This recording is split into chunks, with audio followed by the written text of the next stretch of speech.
Hey everybody, this is MadPanda Games here, and today we're going tackling another part of Tailor Tales. So let's get started, guys.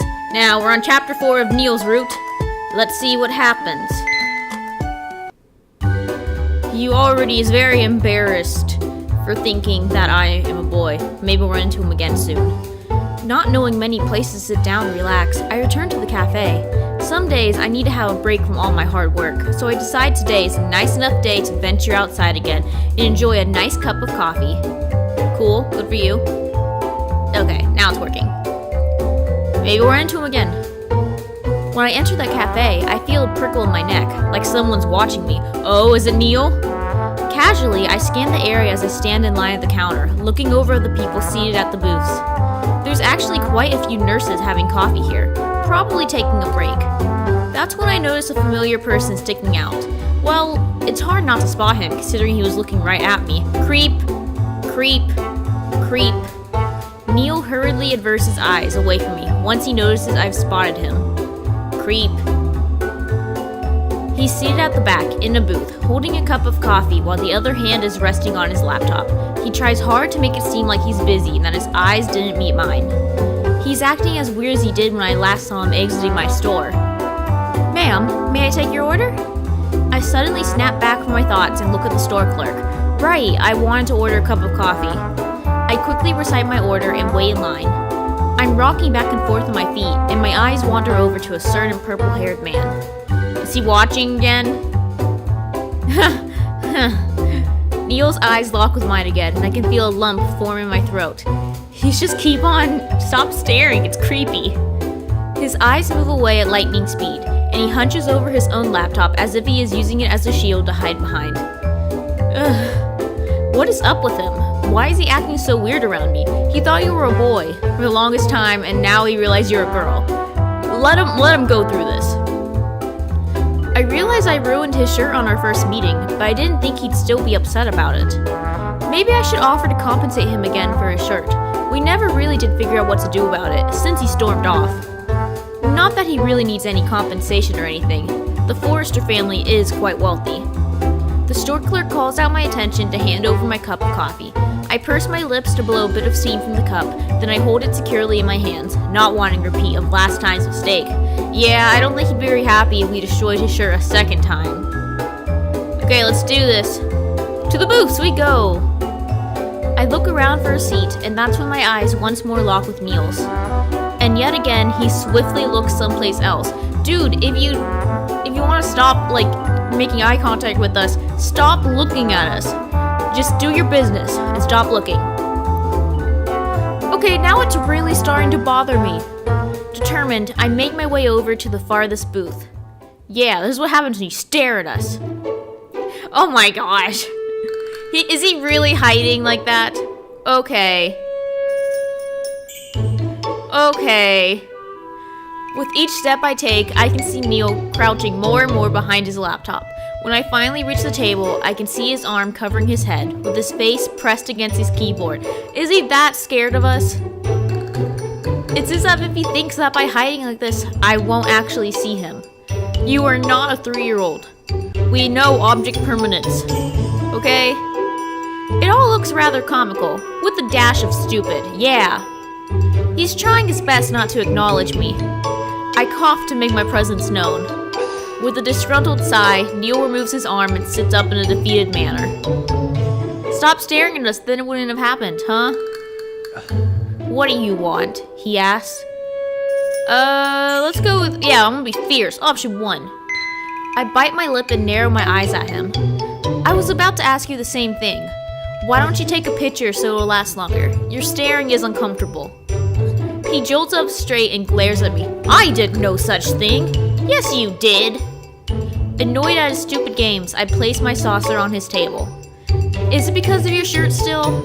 I did try and offer you money for it, but you left so fast last time. Did I somehow insult you? Insult me? Neil says with a scoff. No, rather, you ruined my childhood memories. I'm taken aback. Ruined? What does he mean by that? Are you talking about that time when we were at the playground? That was you, wasn't it? The boy, I mean.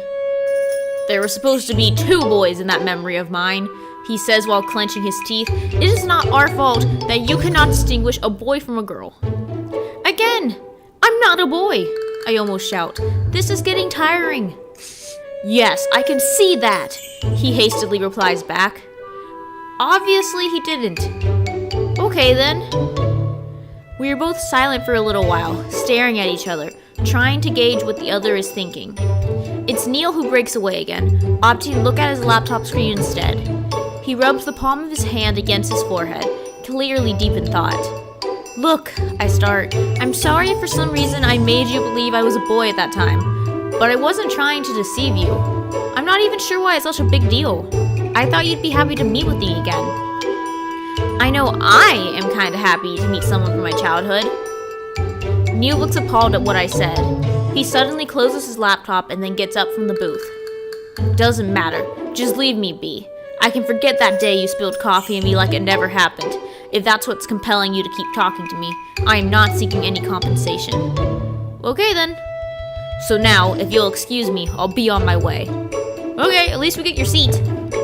Neil quickly walks past me and exits the store. I am baffled by the way he keeps having these dramatic exits and leaving me speechless. That's just him. He has a flair for the dramatic. Well, I guess I don't have to worry about paying him back for his shirt anymore. True. Yay. Okay, we did that. Now, do I want to make a outfit or do another chapter? I want to see what the design thing. Okay. Let's freestyle. Okay. Yeah, that one. I like that. I wanna make it blue. No, it's gonna be black. It's gonna be black. There it is. No, I don't want sleeves. Do I want a ribbon? No, I changed my mind. Collar? No. Okay. Yep, this is my shirt. And now, let's do pants. Yeah. Nope, no, I like that. Do I want cuffs? Yeah, I like cuffs. Okay. Do I want ribbons? You know what? No, I think I'm gonna keep it. Okay. So that's pretty good. Yep. I'm finished with this. And then, outfit. Haha. Oh, I look nice in that. But I want to wear my pants. Oh, yeah, I look nice and I am enjoying this. What happens if I take the skirt off? Okay. That looks nice. Yeah, I look sexy. I'm liking that you can make outfits for yourself. Okay, and then let's do chapter 5. In my fancy dancy new outfit. After a long day at work, I want to explore what my city has to offer, and I end up at the local park for a casual stroll during the evening. The park is mostly deserted. I see a couple of people walking their dogs. That's perfectly fine, I love me some dogs. I sit down on a bench and enjoy the crickets chirping in the background. The night sky is clear and I can see the stars. Business has been going fine so far. It's hard work, but I think I've finally settled in a pace that I like. Nothing has really disturbed me from my work, even though sometimes my thoughts wander off to my memories of a certain purple-haired boy. Ever since that day in the coffee shop, I keep thinking of Neil when he was little. The memory has always held a special place in my heart, even though nothing extraordinary happened back then. He was a lost, scared little boy, and I helped him out. I just never realized he thought I was a boy as well. Regardless, mixing up my gender shouldn't have Neil freaking out so much. But I can't pinpoint exactly what it is that has gotten Neil in such a tizzy. Not that I can really do anything about it, because I haven't really spoken to him since. I've seen him a couple times in passing, usually near the hospital. He might work there, but I'm not sure. Nevertheless, each time I've seen him, he's either not noticed me or pretended to not notice me. I'm annoyed by it either way.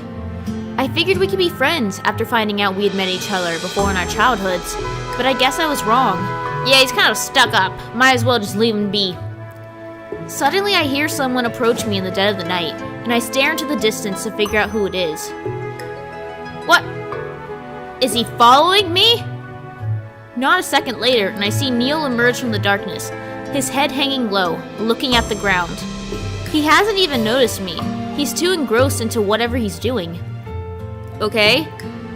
It seems he's looking around for something, because he's checking every spot on the trail, and then sighing when there's nothing there. He stops at a trash can, and looks around the ground. Words. Let's start over. He stops at a trash can and looks around the ground over there, crouching down to get a better view. I chew on my lip, deciding whether or not to call out to him. Then of course, I remember the last time we spoke, and he wasn't very welcoming back then. In fact, he wanted me to stop talking to him, so should I even bother? I watch him for a few silent seconds, deciding whether or not to approach him. Well, it doesn't hurt to call out. Option 1. Are you looking for something? I say out loud. Neil suddenly jumps back on his feet and frantically looks around to see where the noise came from. When his eyes finally land on me, he quickly composes himself and then twists his face into a scowl. That is none of your business, he says. I glare at him in response. I was only asking a simple question. He doesn't need to be so rude about it. It's obvious he's looking for something. Why'd he reply like that to me? I have no idea. Neil proceeds to look around like I'm not even there, and the idea of a quiet evening at the park is suddenly sullied. Are you sure you didn't lose anything? I ask. This time there's some irritation in my voice. Are you always this nosy? Neil huffs at me. He dusts off his pants. Fine, if you must know so badly, I lost a watch of mine. Want me to help look for it? I offer. Neil backs off and shakes his head. He looks insulted. Dude, we are trying to help you. I don't need your help. He then turns around, mumbling, forget it, before he returns to searching the area. Okay. He continues to look around, ignoring me. I'm quite stumped. Did I say something wrong? Neil is so hard to approach, and I still have no idea what he's even thinking. I guess having met each other when we were kids doesn't mean we get to be friends when we're adults. The thought leaves me a little sad. Yeah, we're all in this new place. We need all the friends we can get. I try my best to ignore Neil, but I'm starting to feel unwelcome here. What with the way he's deliberately not looking at me or searching in my general area. I decide to leave. No point in staying when I can't enjoy the peace and quiet of the night with someone rustling behind me. So I get up from the wooden bench, dust off my clothes, and start to leave. I walk in a faster pace because I really don't like how I can feel Neil's eyes burning a hole in my back. That's also when I hear this piercing sound of shattering glass. Uh-oh. I look down at my feet. It seems the heel of my shoe has been driven into the glass of a silver watch. My mouth slowly shades into an O. This can't be good. I think I found your watch, I say nervously. I take a small step sideways and pick up the broken and expensive-looking watch. There's a huge crack in the glass. I grimace at it. Dang, first the shirt, and then the watch. I think you may be doing this on purpose, says Neil as he has gotten cut up with me. Well, I definitely didn't do it on purpose, but I'm sure Neil will think whatever he wants to think. He snatches the watch out of my hand and inspects it, his eyes studying the broken glass. I cringe in anticipation of what he's going to say. I require you to pay for a replacement as soon as possible. I want to protest, but no, I have no leg to stand on. I sheepishly nod my head. How much was it? Oh no! Around 6,000. What? I don't have that kind of money to spend? I shriek out. That's way too much! You should have thought about that before your heel punctured my watch, he says coolly. Well, you shouldn't have lost your watch in the first place, buddy. Yeah, we're gonna defend ourselves. It was an accident. I didn't do it on purpose. You shouldn't have lost it in the first place, I snap back. Oh, you want to pin the blame of your mistakes on me? I guess you spilling coffee all over me the other day was also my fault? Hey, I tried to offer to pay for your dry cleaning back then and you declined. That's because you absolutely ruined it. There is no saving it. There definitely was, I fire back childishly. Just because you're ignorant about the way liquids interact with fabric doesn't mean it was a lost cause. Neil definitely didn't like being called ignorant, on top of breaking his watch as well.